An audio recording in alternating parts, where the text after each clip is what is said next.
Cornell Dyer is a character that's in my second book. He's a kind of a ridiculous vampire slayer. He likes to solve supernatural mysteries. So what I started is a spin-off of The Adventures of Cornell Dyer.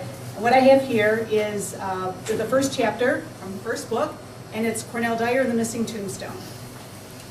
The brisk rap-a-tap-tap on the motorhome's door startled Cornell Dyer, and he almost dropped his chopsticks. His eyes strayed to the wall clock hanging beside the 1972 calendar, a gift from his insurance agent. The clock read 12:45. Cornell rose, wiped his hands on his bleached and faded jeans, shuffled to the turntable where he lowered the volume on his favorite opera, and then lumbered to the door. A short, stout woman stood on the outside stoop. She pushed back the oversized gray fedora on her curly gray head, and then smoothed the hat's single large green feather. "Madam, you're early." Cornell knit his bushy black eyebrows together and pursed thin lips under a short squared mustache. "Our meeting isn't until 1 o'clock. "Hum." The woman lifted her green and white polka dot skirt and pushed past him. "This is a matter of prime importance." Cornell knew important affairs must not wait, especially from paying customers. So he closed the door and returned to the open cans of food lined up like tin soldiers on his black and aquamarine dinette table. 4 cans contained the remains of brown spaghetti noodles and tomato sauce, 3 hinted at scraps of pink-fleshed lunch meat, and 2 held wax beans. Cornell pinched a yellow bean between his chopsticks. The woman lifted the sparkly pink cat-eye glasses hanging around her neck on a silver chain and perched them on her nose. "Chopsticks, Mr. Dyer? That's Professor, Miss, Dubois," the woman answered crisply. "Lucille Dubois." Cornell gently waved the chopsticks in the air. "These, Miss Dubois, aren't any chopsticks. They're over 800 years old." But Lucille Dubois was not listening. Her mouth hung ajar. Her eyes swept over the room in disbelief. Shelves of books and cabinets with dangling brass padlocks lined every wall. Plague number 2, on a row of canisters labeled the 10 Plagues of Egypt, had tipped to one side and was dripping green ooze on the top of the console television set, where several large frogs contentedly hopped. On the coffee table lay an unfolded map of Atlantis and a rolled-up plaid carpet with a note, "Out of order." Thick binders stretched across the blue, green, and purple psychedelic patterns of the couch. Piles of dirty laundry resembling molehills decorated the floor. Cornell picked up another bean. "So, Miss Dubois." But Lucille Dubois' attention had roamed to Cornell's kitchenette. Its oven door sagged on a single hinge, and the inside racks held cases of powdered orange drink. An open box of half-eaten chocolate donuts reclined on the counter. The metal garbage can overflowed with plastic foam cups, crumbled paper plates, and wadded paper napkins. Plastic bags closed with twist ties crowned the refrigerator. One bag read, "Keep closed, live smallpox." "Miss Dubois." With the practiced look of an old-fashioned school teacher, Lucille Dubois examined Cornell, from his thick mop of disheveled black curls to his dirty sneakers concealing oversized feet.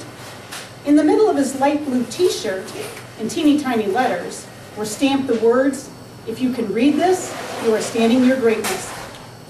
Cornell tapped a chopstick impatiently on the side of a can. "You were saying, madam." Cornell retrieved another wax bean. Lucille Dubois burst into tears. Briskly, she whisked a lace-edged white handkerchief from her skirt pocket. "It's so horrible, I scarcely know where to begin." Lucille Dubois dabbed her eyes. "Then you must begin at the beginning." With a chopstick, Cornell gestured to the chair beside him. Lucille Dubois raised an eyebrow at the multicolored polyester blazer hanging over its back. She took a breath, gave her skirt a determined flounce, and then sat, careful that she didn't touch the jacket. "Professor Dyer," Lucille Dubois laid an earnest hand on his arm. "Have you ever heard of the Viking's Prayer?" Cornell nodded and then quoted, "From the fury of the Norsemen, O Lord, deliver us." "The very one. Well, this past spring, my great-aunt died and left me the antique diary of an ancestor, Margaret Evans. She was one of the first residents here at Cape Crag, Maine." Tears flowed afresh. Cornell reached for the can opener. "Go on." In her diary, she talks about Cape Craig's ghosts. Cornell paused. Ghosts, madam? Viking ghosts. Cornell set down the opener and leaned forward. Keep going. Well, the legend says that a group of renegade Vikings, led by Urwag the Gruff, hid their treasure somewhere on our land. You don't say. But they died before they could return for it. Their ghosts are trying to get it back. Cornell thoughtfully stroked his mustache. So you need my help locating the treasure. Not exactly, Professor. You see, Margaret Evans discovered the site, but she paid for that knowledge. The ghosts attacked and killed her. He stopped stroking and sat up straight. You read that in her diary? No, not in her diary. I learned it from Donald B. Pemberton, Cape Craig's historian. I'm afraid I don't understand. Cornell began opening another can of wax beads. Well, naturally, I was curious about Margaret Evans. So last month I came here to learn more about her story and the Viking ghosts. I showed the diary to Mr. Pemberton. He was quite interested and asked to borrow the diary. He's the one that told me her tombstone had the clue. The clue? To the treasure. To be sure people found the right tombstone, she instructed a Viking helmet be engraved on it. Of course, I went looking for it in the church graveyard. And what happened? Cornell removed the jagged lid from the can. Lucille Dubois looked surprised.